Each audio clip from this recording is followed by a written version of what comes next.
Chapitre 19. La présence. Clara ne s'était pas trompée.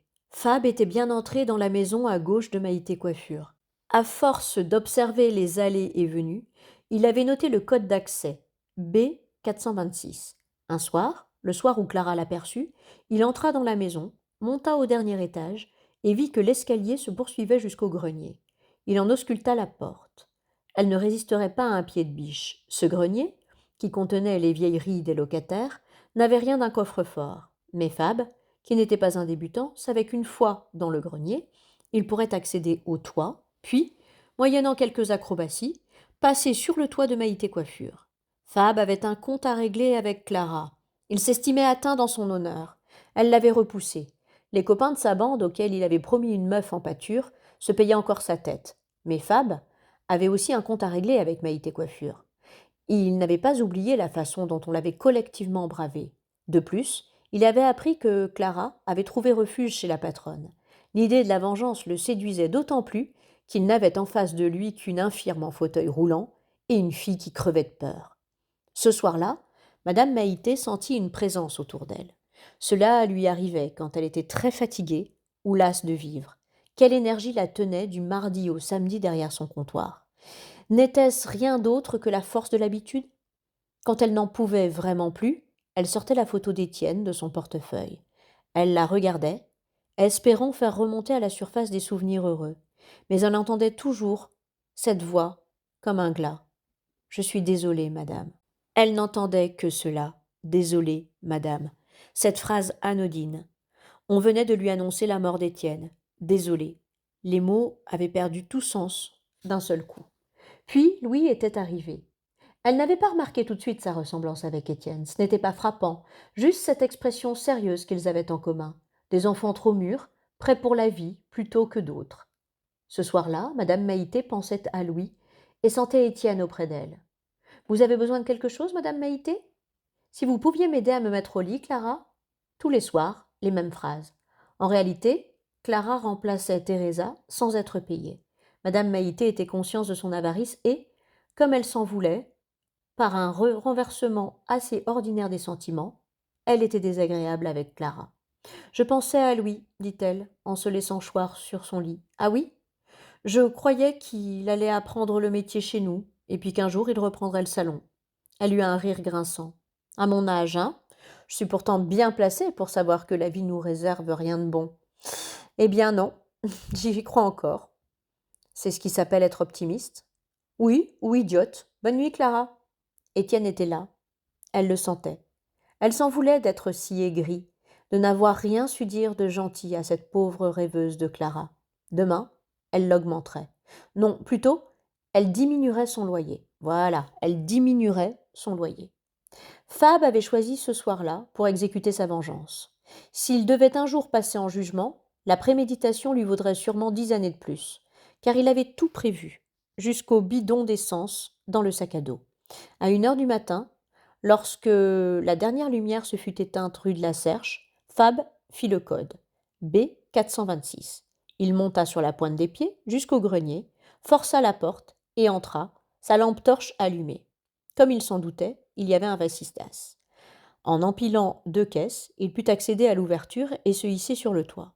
Il rampa jusqu'au toit voisin, où il trouva le même type de vasistas. Il ne s'encombra pas de la finesse, il brisa la vitre. Clara, dans la maison voisine, aurait peut-être entendu le bruit lointain du verre éclaté si elle n'avait dormi comme les pierres, écrasée par sa journée de travail. Madame Maïté ne dormait pas, mais elle était au rez-de-chaussée et ne perçut rien. Elle avait chaud, elle repoussa la couette. Elle eut froid, elle remonta le drap. Étienne était là. Personne ne peut savoir ce trou que fait un enfant mort, songea-t-elle. Si les gens savaient, ils ne gâcheraient pas la vie de leur enfant pour des riens. Madame Maïté pensait à Louis. Demain, elle prendrait de ses nouvelles en téléphonant à la grand-mère. Demain. Mais Fab était sorti du grenier. Il était sur la mezzanine. Il volait de menus objets, les ciseaux de Clara, un shampoing colorant, des bricoles pour se vanter auprès des copains. Il descendit l'escalier. Madame Maïté dressa soudain l'oreille. Elle avait entendu un bruit étrange au milieu de la nuit. Étrange et familier. Fab venait de forcer le tiroir-caisse. Tching, cling, et n'avait pu l'empêcher de tinter. Mais il se rassura en songeant que le bruit n'avait pu traverser le mur. Le mur, non, mais la porte. Fab savait que derrière la tenture, il y avait une porte donnant chez madame Maïté. Il ouvrit son sac à dos et en sortit le bidon d'essence. Avant de mettre le feu, il chercha quelques butins à emporter. La caisse ne contenait que de la petite monnaie. Il rafla sur les étagères des boucles d'oreilles, des barrettes fantaisie et des produits de soins pour les cheveux. Puis il déversa l'essence devant la porte. Les aérosols, les parfums, les produits dont Clara se servait pour ses teintures allaient exploser, prendre feu ou dégager des vapeurs toxiques. Le décor de bois et de plastique brûlerait aussi très bien. Fab entassa devant la portière plusieurs bombes de lac. Enfin, il alluma une cigarette, en aspira 2 bouffées et la jeta dans l'essence. Clara? Madame Maïté appelait. Elle avait l'impression que la jeune femme s'était levée. Elle entendait marcher à pas feutrés, et soudain, il y eut une détonation. Qu'est-ce que c'est? Ça ne venait pas de la rue. Madame Maïté posa la main sur le mur mitoyen. Quelque chose se passait de l'autre côté. Clara, Clara! Cette grande sotte devait dormir à poing fermé. Madame Maïté ne pouvait compter que sur elle, comme le jour de l'accident. Son mari était mort sur le coup. Étienne! Cria-t-elle. Puis elle porta la main à son front. Elle devenait folle, ou elle rêvait. Une étagère s'effondra de l'autre côté. Devant l'imminence du danger, Madame Maïté oublia à l'infirme qu'elle était devenue. Elle rejeta le drap, voulut sortir du lit et bascula. Elle fit une lourde chute sur le plancher. Elle se rendit compte alors qu'elle avait agi stupidement.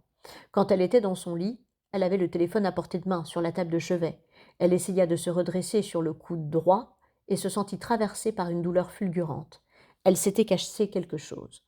De l'autre côté, le feu ronflait, les bombes de lac explosaient. Madame Maïté avait compris. Ses derniers efforts, ses derniers espoirs, tout allait s'envoler en fumée.